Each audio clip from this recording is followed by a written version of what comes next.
আসসালামু আলাইকুম। কেমন আছেন আপনারা সবাই? আশা করছি সবাই অনেক বেশি ভালো আছেন। সবাইকে আবারও একবার আমন্ত্রণ করছি সাদামাটা রান্নাঘর অ্যান্ড ব্লগসের আরেকটি নতুন ভিডিও দেখার জন্য। আজকে আমি আপনাদের মাঝে শেয়ার করছি সুজির তৈরি পরোটা রেসিপি। আটা ময়দার একঘেয়েমি পরোটা ছেড়ে এভাবে সুজি দিয়ে পরোটা তৈরি করুন। কথা দিচ্ছি এর স্বাদ মুখে লেগে থাকবে। সুজির এই পরোটার স্বাদ এতটাই যে একবার নয়, বারবার তৈরি করতে মন চাইবে। এই পরোটাগুলো এমনি এমনি খাওয়া যায়। খাওয়ার জন্য কোনো কিছুরই দরকার হয় না। তো চলেন দেখি তৈরির পুরো প্রস্তুত প্রণালী আপনাদের মাঝে শেয়ার করি। চুলার পর একটা ফ্রাই প্যান বসে দিয়েছি।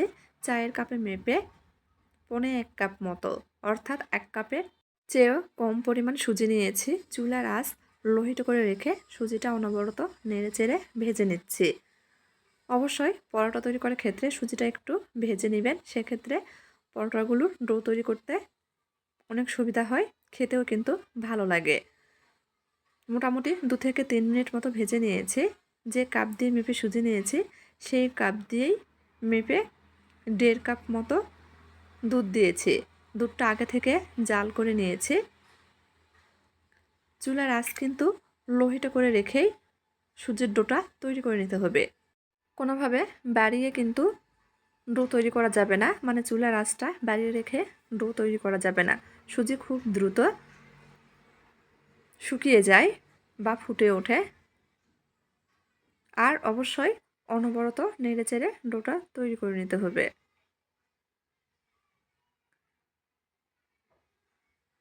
দেখেন ডোটা এরকম নরম করেই তৈরি করে নিতে হবে। ডো তৈরি হয়ে গেছে।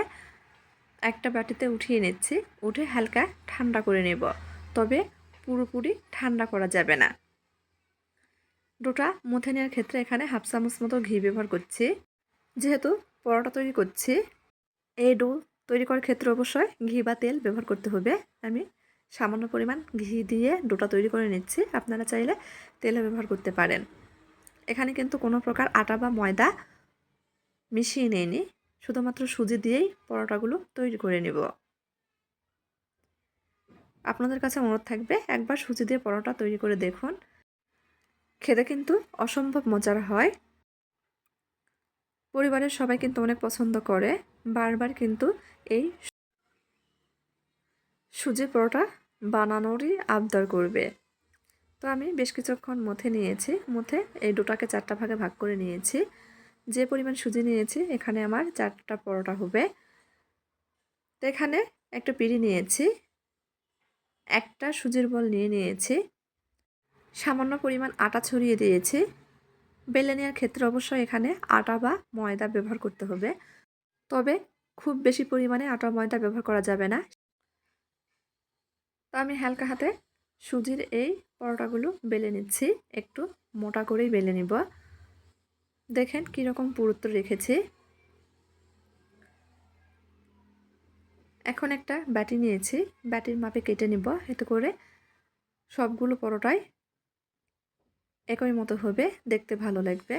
চাইলে কিন্তু এভাবে সরাসরি ভেজে নেওয়া যাবে। আমি দেখার সৌন্দর্যের জন্য এভাবে কেটে নিচ্ছি।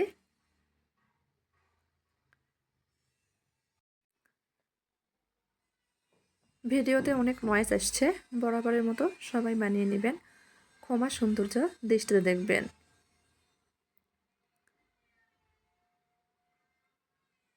চারপাশে অসমান অংশে এভাবে আঙুল দিয়ে সমান করে নিচ্ছি। একটা পরোটা বেলে নিয়েছি, একটা একটা করে বেলে নিব আর ভেজে নিব। চুলার উপর আগে থেকে হাই হিটে ফ্রাই প্যান গরম বসিয়ে দিয়েছি। অবশ্যই সুজির পরোটা বা রুটি ভাজার ক্ষেত্রে ফ্রাই প্যান ধোয়া ওঠা গরম করে নিতে হবে। তারপর বেলে রাখা রুটি দিয়ে দিতে হবে। কয়েক সেকেন্ড এক পাশ ভেজে নেওয়ার পর উল্টে দিতে হবে। অপর পাশে কয়েক সেকেন্ড ভেজে নিয়েছি। চারপাশে সামান্য পরিমাণ ঘি ব্যবহার করছি।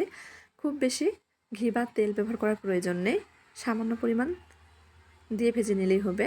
দেখেন পরোটাগুলো কতটা ফুলেছে। ফোলার কারণে এক পাশ থেকে হাওয়া বের হয়ে গেছে। এভাবে সবগুলো পরোটাই আমি খুব ভালোভাবে ভেজে নেব। ভেজে নিতে নিতে আপনাদের কাছে অনুরোধ থাকবে, যারা ভিডিও দেখছেন এ পর্যায়ে এসেও একটা লাইক দেননি, তারা প্লিজ দয়া করে একটা লাইক দিয়ে দিবেন।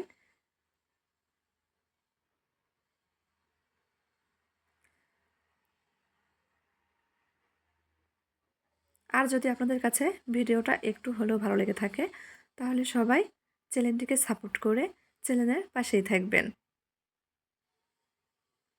সবগুলো পরোটাই ভেজে নিয়েছি, কাছ থেকে দেখিয়ে দিচ্ছি যে কেমন হয়েছে। এখন একটা পরোটা আপনাদের ছিঁড়ে দেখাচ্ছি কতটা নরম। এই পরোটা ঘন্টার পর ঘন্টা রেখে দিলেও কিন্তু শক্ত হয়ে যাবে না, নরম থাকবে। আর এই পরোটাগুলো খেতে কিন্তু কোনো কিছুরই প্রয়োজন নেই, আবারও বলছি এমনি এমনি খেয়ে নেওয়া যায়। দেখেন ভাঁজ করলে হাতের মুঠোয় নেওয়া যাচ্ছে। ছিঁড়ে দেখাচ্ছি। তো আজকের মতো এই পর্যন্তই। সবাই ভালো থাকবেন। আল্লাহ হাফেজ।